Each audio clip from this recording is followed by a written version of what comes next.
Hey everyone, welcome to the 5th episode of the Liam McCullum Show. Today we're going to have a really cool guest on, Sergeant Dan McKnight of Bring Our Troops Home. We're going to talk about the Defend the Guard Act that's been making its way through a bunch of state legislatures across the country. We're going to be talking about the 10th Amendment, war powers, and bringing the powers back to Congress, as well as the Afghanistan war and the current status of foreign policy in our country. McKnight served in the U.S. Marine Corps Reserves, 3 years active duty with the U.S. Army, and then 10 years with the Idaho Army National Guard, stationed at Gowan Field in Boise, including a 1-year deployment to Afghanistan in 2006. This will be one of 2 podcasts that will be released this week. I plan on continuing to release a bunch throughout the next few months. I have a couple guests planned out for the future, but if you have any suggestions or if you have any advice, please reach out. But yeah, I hope you enjoy. How are you, Dan? Good. How you doing? I'm doing great. Thanks for coming on. I wanted to talk about Bring Our Troops Home and a little bit about your background and everything. Can you start with what the mission of Bring Our Troops Home is and give your background as well? Absolutely. So Bring Our Troops Home is a right of center organization. So it's veterans that are conservative in nature, who are trying to support President Trump's efforts to fulfill his campaign promise to end the forever wars in Afghanistan and Yemen, Syria, and Iraq, and bring our troops home. And our organization specifically is pushing to return to a constitutional principle that before any troops, American military is committed to fight in a war overseas, that Congress first does their job and declares war, which is required under Article 1, Section 8 of the Constitution. And we feel that responsible foreign policy and that proper declaration would allow for proper oversight and a clearly defined mission, which would keep us from fighting in endless and forever wars. And my background is that I'm a 13-year veteran of the military. I was in the Marine Corps Reserves. I then transferred into the active duty Army, and then came back to Idaho and served in the Idaho Army National Guard while I was finishing up my college. And I got out of the Guard right before September 11th happened, and rejoined immediately after the attacks on September 11th, because I knew that the Idaho military and the members of the National Guard were going to be called on and to go overseas and fight in a war that had just been waged against us. And I did that in 2005 through 2007. I was in Afghanistan in RC East, which is the northeastern corner of the country, deep in the Hindu Kush Mountains, the Pesh River Valley. And it was while I was there as a member of the Idaho Army National Guard in Afghanistan that we were assigned to the 82nd Airborne and the 10th Mountain Division, but nobody really wanted to claim us because we were guardsmen and they thought we were part-time soldiers. And so we were having a really, really hard time negotiating the supply system and getting the things we needed, like replacement boots and uniforms, safety equipment like goggles and body armor and helmets.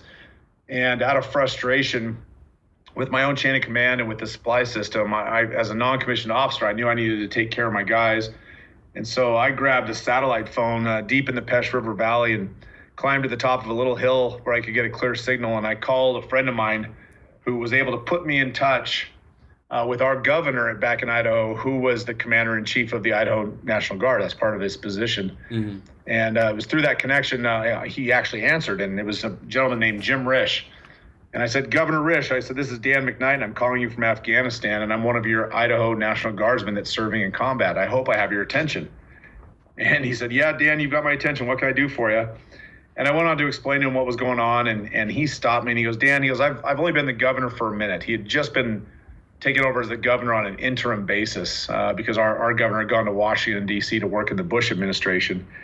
So Risch says, I've only been governor for a minute. He goes, I don't know what I can do, but I'm going to do something. And I thanked him for his time. I hung up the phone and went back to work. And 48 hours later, I received a phone call from my chain of command, my higher-ups, my officers, telling me that our supplies were on their way. And then they promptly took away my satellite phone and told me never to do that again. And so I always held Jim Risch up on this pedestal as someone that supported the military, which he truly does, and that he was a patriot and he believed in the mission, and he would do whatever the troops needed him to do. Well, you fast forward to 2019, and Governor Risch is now Senator Risch, and he's one of the most powerful men in the Senate. He serves as the chairman of the Senate Committee on Foreign Relations. So he's the second most powerful man in the country, behind the President of the United States, when it comes to making and enforcing and creating foreign policy. And so when I saw that he became the chairman last January, I thought, I've had a relationship with him in the past, and he did a good job, and he honored his word, and I held him up on this pedestal. I thought, I'm going to ask Jim Risch one more time for his help. I'd grown tired of the war, and I'd seen the follies of being there, and I'd seen the atrocities that were committed, and I was tired of seeing my friends go back over and over and over and over and over again, 7, 8, 9, 10 deployments.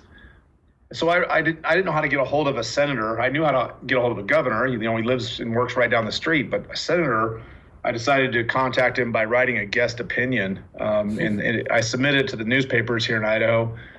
And it was picked up by 9 newspapers. And the guest opinion basically said, Senator Risch, as the chairman of the Senate Committee on Foreign Relations, what circumstances would you require in order to support bringing our troops home and honoring the President of the United States' wishes to do that? And then I went to a public meeting where he was at speaking, and I asked him a question publicly. I said the same thing, and he stopped me right in the middle of my question, and he said, Dan, I remember you from 2005. Thank you for your service. I remember you, and I read your guest opinion. And he goes, I want you to know I agree. We should not be nation building. He goes, in fact, we are done nation building. With me as the chairman of the Senate Committee on Foreign Relations, that's my position. And I thought, wow, this is easy. I did my job as a citizen. I went to my elected representatives for a redress of my concerns, and he heard me and he agrees. Well, Jim Risch got on an airplane and went back to Washington, D.C., and 3 times over the next couple months, he voted to extend the war in Yemen, Afghanistan, and Syria indefinitely, 3 different votes. And so I thought, we need to do something more to put pressure on him and act in a way that I think deep down he holds as a fundamental principle, but he's just not acting that way in D.C., and that's how Bring Our Troops Home was organized, was out of that frustration and desire to end the war.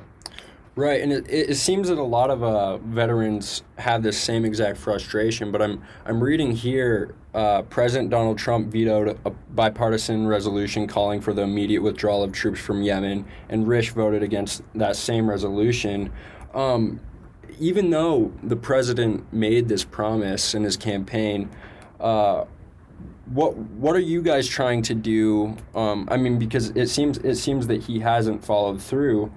What are you guys trying to do locally to, I guess, follow through with their mission? Sure. Yeah. So that resolution on Yemen, he did veto it. It did pass both houses. It passed the House and the Senate.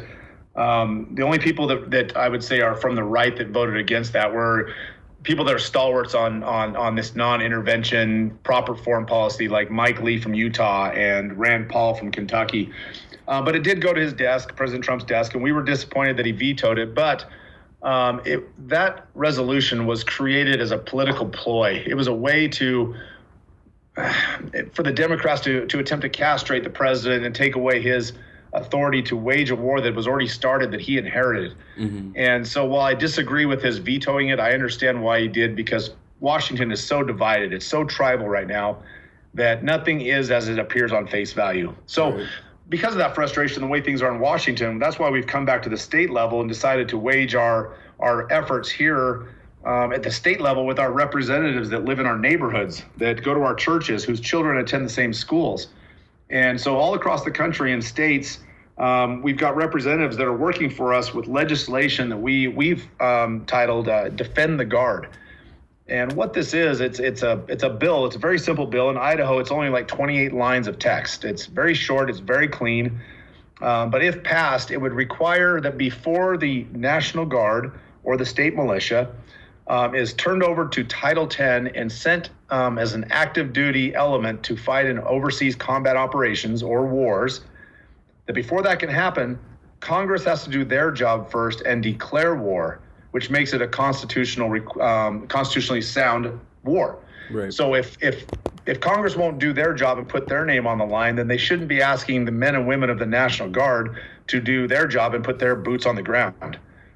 And the bill has kind of picked up steam. It started in West Virginia with Delegate Pat McGeehan. It eventually lost in a vote where it was a parliamentary kind of a hack job. They pushed it out to the floor before it had proper debate, and they killed it after just a short debate period.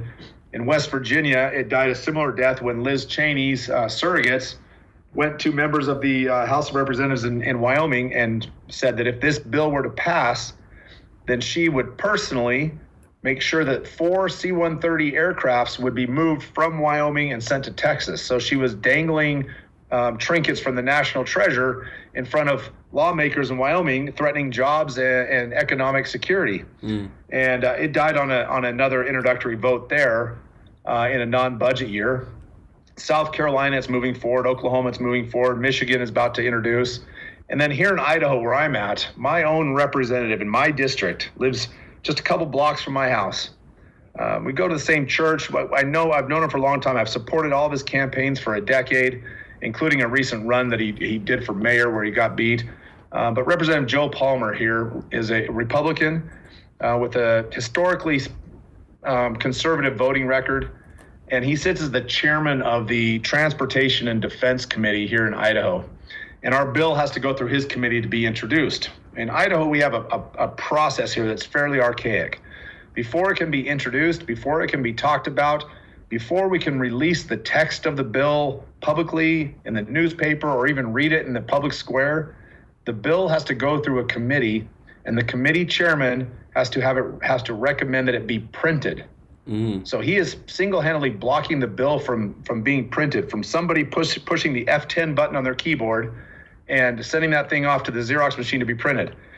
And he had promised us we would get a print hearing, and then he, in kind of a chicken move, he sent the bill to the Deputy Attorney General and asked an aide in the governor's office what they thought about it, essentially abdicating his responsibility and his role and castrating himself as a legislator and giving his authority to the executive branch and a non-elected official.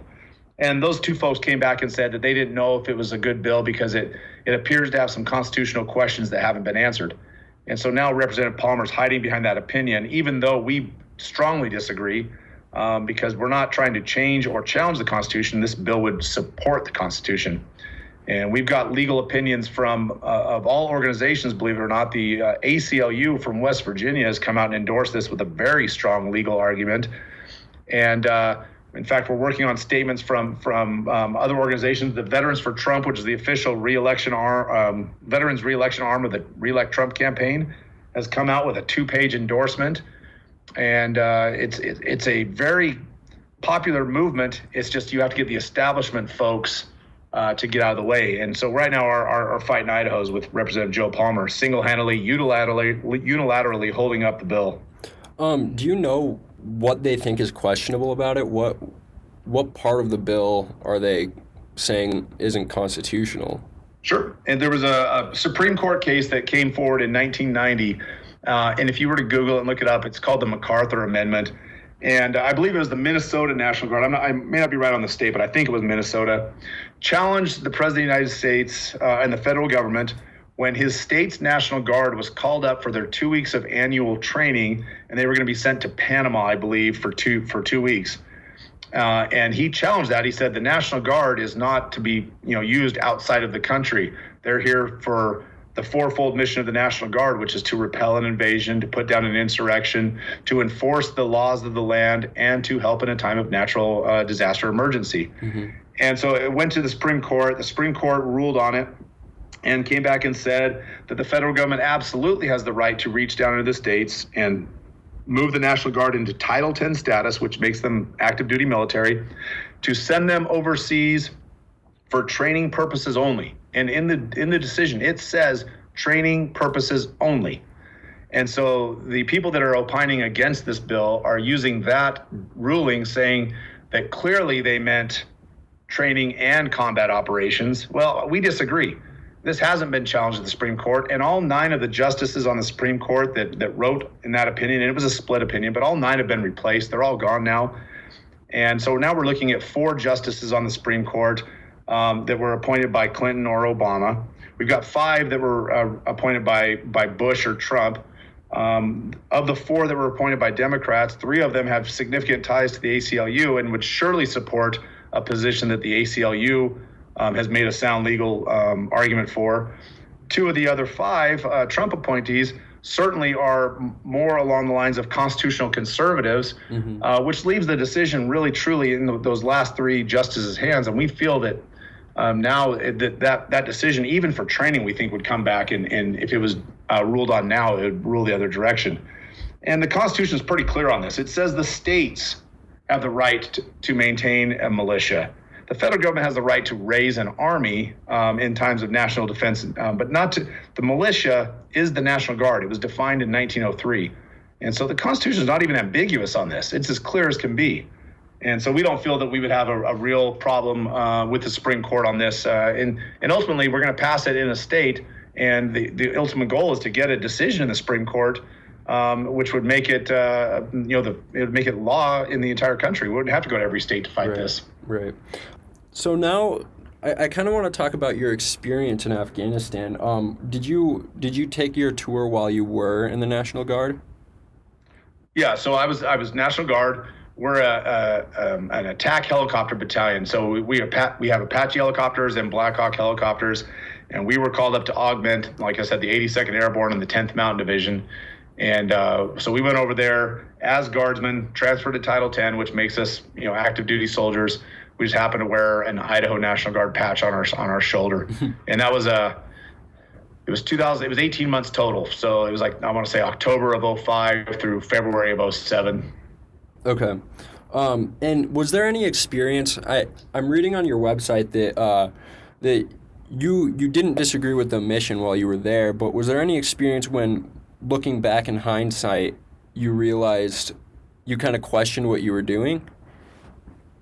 Sure. While we were there, we were part of several different strategies. I won't even call them strategies, several different operational missions. When we first got there, our mission was to take the fight to the enemy, to go hunt and kill anybody that aided and abetted those that attacked us on 9/11. Who can't get behind that, right? We all got behind it. But that mission changed after we were there for about 90 days, and we realized there wasn't anybody to fight. There wasn't anybody to go get. We realized, about 3 or 4 months into our mission there, that everybody that had attacked us on September 11th was dead. Obviously, they crashed. They went down in the planes. Mm-hmm. Anybody that aided and abetted them had been captured or killed in the first 6 months of the war. By February of 2002, that mission was accomplished.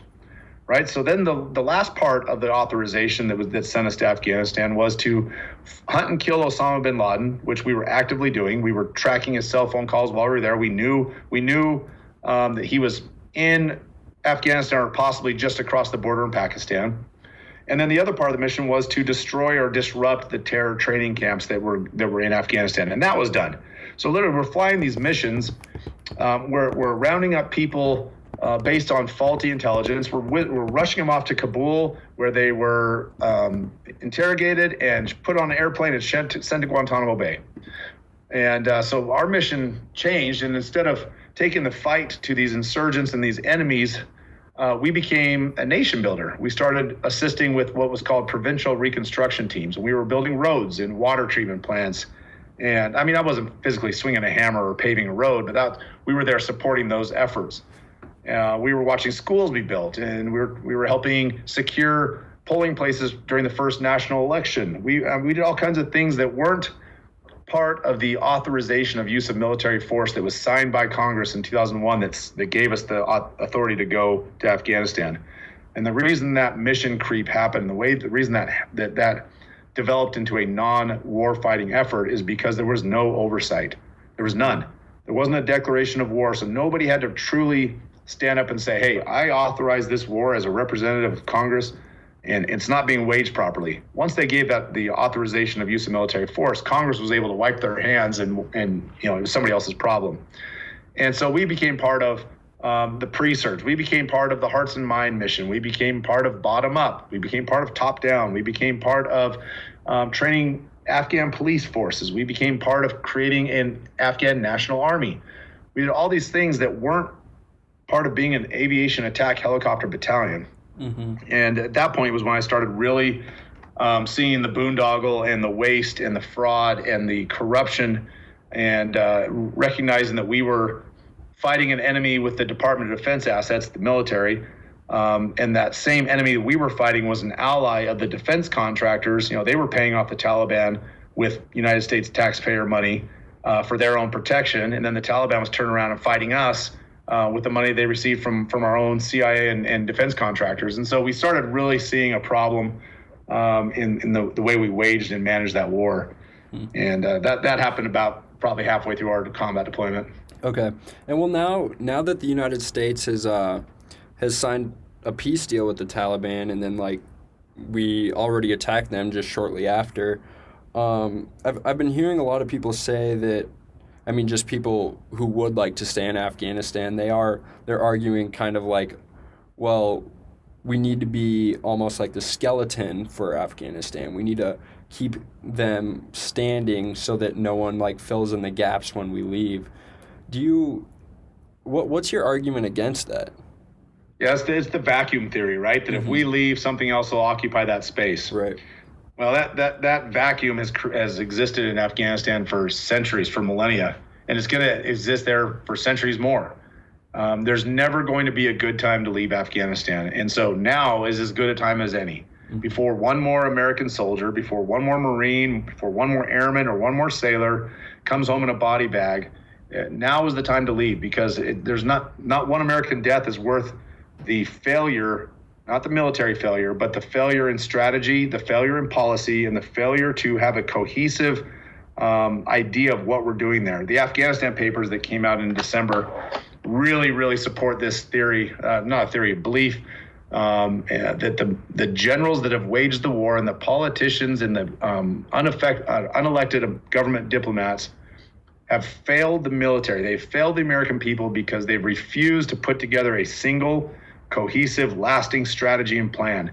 And without that strategy and plan, all we're doing over there is exercising tactics. Right. And that is a good way to get a lot of Americans and a lot of Afghani civilians killed when you don't have a strategy. Right. And so my answer to that would be, yeah, we leave now, and it's going to be as bad now as it would be if we left in 10 years. Right. The problem with Afghanistan is they've always been decentralized. And, if we're trying to build something up there, it's just counter to anything that they've ever had. Yeah, they don't want they do not want or recognize a vertical form of government like we would want them to have. Right. Most Afghanis don't recognize or identify as Afghani citizens. They recognize and identify as the tribe that they belong to. Right. And it's just a different mindset, and you can't give somebody something that they just don't want. Right. No, I find it interesting. I was doing some research, and veterans really support this. There's this mentality that the conservative position or the pro-military position is the one where we have a strong military in all of these countries. But I find it interesting. Ron Paul received the most funding out of all veterans when he ran. I believe Tulsi Gabbard now has taken that place. She's receiving more funding from veterans than any other candidate right now, and I'm assuming Donald Trump probably received quite a bit when he campaigned on this anti-war position. Do you find a lot of veterans are reaching out to you about this? Yeah, our organization obviously is targeted directly towards veterans, right? And we hear it every day that veterans, those with actual skin in the game, those that are called on to carry out the orders of the generals and the politicians, they're the ones that are most anti-war because they've been there, they've done that, they've seen it, and we're the ones that come on with the injuries, the mental scars, the divorces, the bankruptcies, the inability to reintegrate into society. And so we obviously are tired of it, and those problems compound and get worse every time we go back. And there's members of the National Guard here in the Northwest United States that are 7, 8, 9, 10-time combat tour deployed. The National Guard, 10 tours in a 19-year-long war. That's not the role of the military. And great nations, like President Trump said in his 2019 State of the Union address, great nations do not fight endless wars. And so that poll that you're talking about, the funding from are the campaign donations from veterans. The headline of the story, I think I saw it was in the New York Times, said that Democrats outraise Republicans in anti-war donations from veterans. And if you drill down into the story, it's not until the very end where they talk about the bulk majority of all the donations going to the Democratic candidates from veterans went to Tulsi Gabbard. They didn't go to Bernie. They didn't go to Biden. They didn't go to Bloomberg. They went to Tulsi. Right. And it's not because she is any more socially liberal. It's not because she was different than any of the other candidates on Medicaid or healthcare or borders or anything like that. It was because she stood alone in her position on being non-interventionist and not fighting regime change wars, which is her buzzwords. And veterans identified with that.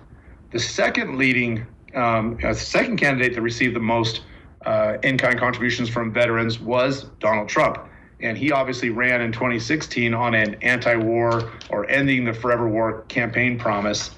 And in fact, there's a study that came out just a couple of weeks ago, maybe it was 2 months ago by now, that identified Michigan, Pennsylvania, and Wisconsin as the states obviously most critical to electing President Donald Trump. And the reason that they swung in his direction was because of his anti-war position and promises.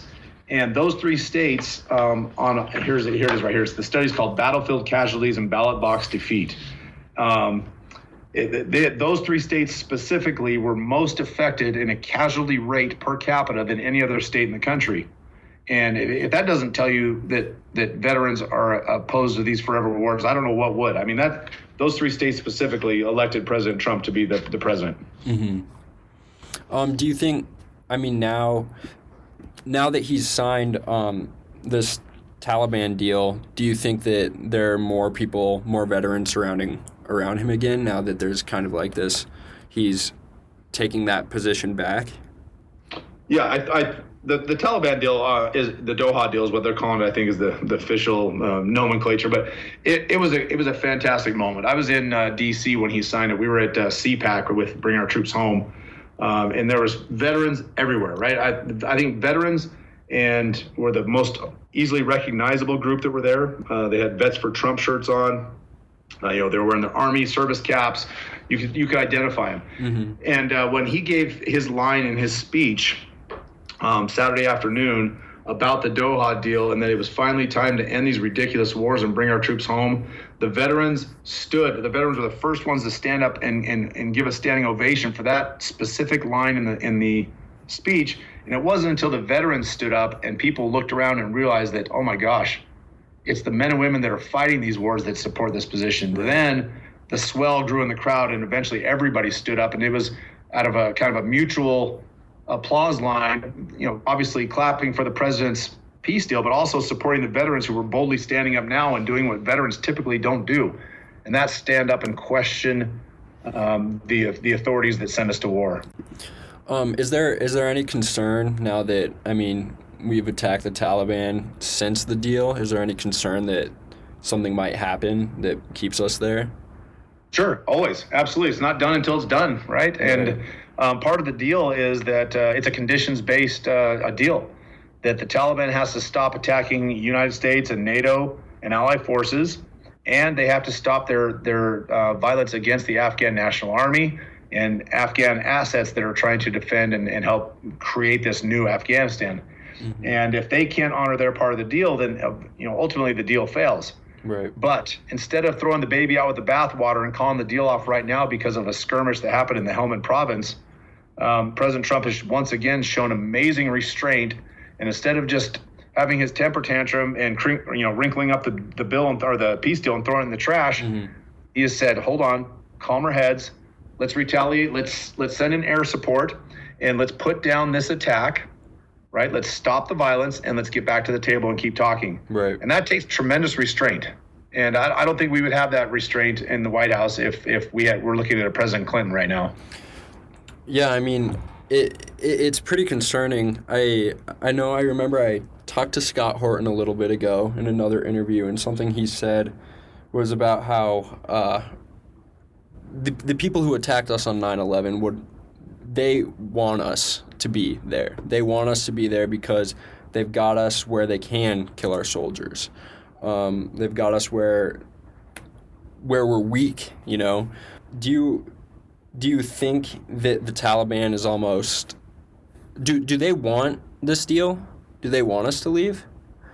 So I think and Osama bin Laden has been quoted as saying that his mission was to bring down the empire, bring down the United States from the inside by bankrupting us, by spending us into destruction. And I think he's probably smiling from his watery grave right now that we are still there after 19 years, spending billions of dollars fighting people that throw rocks. Right. And so the Taliban, we use that word almost incorrectly, and I want to be careful about the definitions we use. Words have meanings. The Taliban is not who we went there to fight. They happen to be the oppressive government that was there when we invaded the country. We went there to fight members of Al Qaeda and eventually what became ISIS and ISIL and the members of the different terrorist organizations that were coming into Afghanistan. The Taliban, we use that word almost interchangeably, and so we have to be very careful. The Taliban is nothing more than their identified self-government there. It's not the democratic government that we helped install. It's the government that rules the local communities. It's the religious values that they live by that rules their tribes and where they live in the mountainous regions. It's something that we can't identify with. And so we fight them and we call them the Taliban, and it makes a good soundbite. But the Taliban is not an organized structure, but they do rule and provide a foundation and a basis for the Afghanistan people. And so the reason they're involved in the peace deal is because they are the recognized pseudo-government of most of the rural areas of Afghanistan. And so do I think the Taliban want us there? No, I don't. And in fact, right before we invaded in 2001, the Taliban offered to hand over any terrorists that they had in their country, including Osama bin Laden, if we simply would provide evidence that he had coordinated the attacks, and we promised not to bomb their country back into the Stone Ages.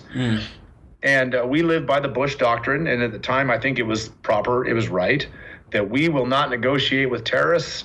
And ask for them asking for proof of his involvement, we saw that as a negotiation, and we refused their offer, and we sent in the CIA first, and then soldiers like Don Bulldog, who was one of the first horse soldiers going into Afghanistan in 2001, and we waged full war, and all without a congressional declaration of war. Right. And so now we're negotiating with the very people that tried to negotiate with us 19 years ago.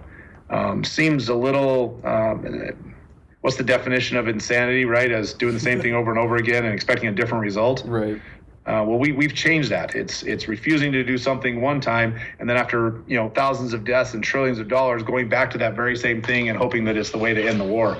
And it's been a mistake. And I think finally reaching out to them and sitting down at the table with them is the right thing to do. And again, I think President Trump has shown bold leadership by doing that. So when the U.S. military said that the Taliban attacked us, just in this last incident where we stopped.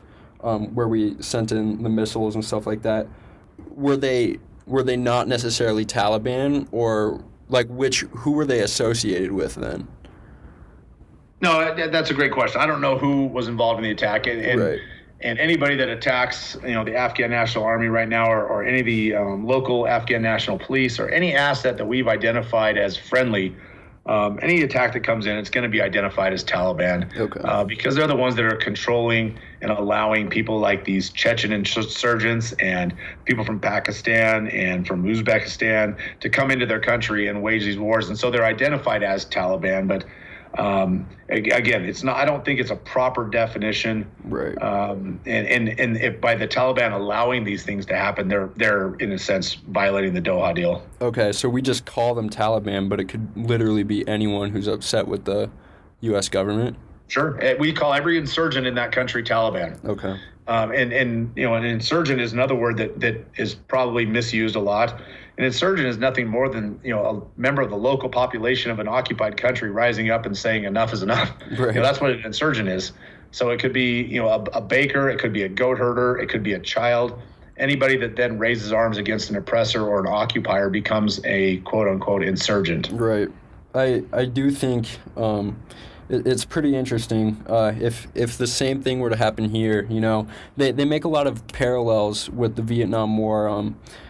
That they were inspired by our revolution, and I think that that's super interesting because if it was going on in our backyard, I think there would be some bakers. I think that there would be those people who would probably take arms against that force, and it's sad because the people back home are the ones who sent them there, and the soldiers just signed up to protect their country. Correct. Yeah. I mean, we have a history of being an insurgent force in the United States of America, right? We kicked the British out. In fact, we've even got a constitutional right that says that we have the freedom from quartering soldiers in our homes. Right. And so if, like you said, if someone were to invade America, and let's just say in my backyard here in Boise, Idaho, if someone were to invade the Mountain Home Air Force Base, which is 45 minutes away, what would the members of the Idaho population do to repel that occupying force? What would we do? Right. We grab all of our hunting rifles and our pistols, and we go down to the gun shop and buy all the ammunition, and we drive 45 minutes out into the desert and do whatever it took to remove that occupying force, and we would be an insurgency. We would be the insurgents trying to remove them. And so I understand it. That doesn't make it okay, and I don't feel like it makes them morally justified to kill my brothers and sisters in uniform. But let's call it what it is. Right. These are goat herders and citizens of Afghanistan that are just rising up and saying, it's time for you to get out of our country. So I know that you guys are really concerned with bringing back power from the executive, and there was the War Powers Resolution and the AUMF. Can you speak on where we're at with the authorization of military forces? Is there still a move to get rid of them? Yeah, there's always going to be a move to get rid of it. And this year, in the 19th year, it finally passed. Obviously the 2001 AUMF sent us to Afghanistan, the 2002 AUMF sent us to Iraq. Right. And for the first time, we finally got it passed in both houses to remove that AUMF and expire it and sunset it, which would do two things. It would require either the military to come home immediately from those locations, or require Congress to redebate it, rediscuss it, and reauthorize the war. And that's our position, is that reauthorizing is not the right words. Like I said earlier, words matter. If we're going to stay there and we're going to fight these combat operations, I believe we should expire the AUMF and require Congress to declare war in order to keep us there. Right. And a declaration of war changes everything. It changes the nature, it changes of the mission, it changes the state of the nation. It requires a forceful oversight with a clear mission with defined goals. And a simple authorization of use of military force is nothing more than Congress abdicating their authority to the executive branch of the federal government and basically removing any responsibility from their plate. There's a reason why Congress is the only branch of government to be able to declare war. It's because the founders and the framers of the Constitution wanted the people with that power and authority to wage war and commit the lives and treasure of our country to be accountable to the people in their community. Right. And the executive branch is so removed from their own community. That's why they put it in Congress's hands. Right, and I think that's really why the Defend the Guard Act is so important, especially in these states, is because, Congress it goes back to that principle of consent of the governed. The reason why we want Congress to pass these laws is because they represent us. So by passing laws, it's almost like another form of consent on behalf of us. But since that's not happening, I think that it's really interesting because the Defend the Guard Act almost brings that closer to home. It allows that consent and that representation closer at home in Idaho or in Montana. I really think that states would benefit from this. So has there been any movement to get into any other states? What can we do to get it in like Montana's legislature? Yeah, we're working with folks in Montana right now, and if people want to help, they can go to defendtheguard.us, defendtheguard.us, and they can sign up for contact information there. We're working, with the 10th Amendment Center. They're the ones that kind of drafted the legislation. It's their writing, and this is the ultimate 10th Amendment right. The 10th Amendment states that any power not expressly given to the federal government resides in the states. And this is the state standing up and saying the power of the National Guard actually was given to the states in the Constitution, right. And we are reclaiming that authority. And so we're working right now, like I said, we've been introduced, I think, in 7 states right now. We believe it's going to be as many as 20 by the end of the legislative session. And the goal is 50 states to have it introduced next year. And it may take a year, it may take 2 years, it may take 5 years to get a state to pass this bill. But once it does, we know immediately it's going to be challenged. And we'll get it to the Supreme Court, where it will become the law of the land once the Supreme Court hears the case and the merits. And with the understanding of the Constitution with the justices that are there now, we believe we'll get a majority decision. Awesome. Well, thank you so much for coming on. Do you want to just tell us where we can find you and if you're on social media and stuff like that? Yep, absolutely. Bringourtroopshome.us is our website. At Troops Home is Troops Home. I'm sorry. At Troops Home US is Twitter. We've got a great news feed there. We put updates on there almost daily. I would really encourage people to go to bringourtroopshome.us, sign the contact form for information. I'll put you on our mailing list where you'll get our newsletter that comes out once or twice a month. We don't send out a lot of stuff. We don't forward information. It's all unique and germane stuff to us. We write it, we produce it, and that'll help us build our database of people that we're communicating with, because eventually when we get into different states like Montana, for example, there's going to be a time where we're going to need to send out a communication encouraging people to contact their representatives in the Montana, North Dakota, Minnesota state houses and say that you support Defend the Guard. And I know that sounds so small town, but those calls of support to your legislator help.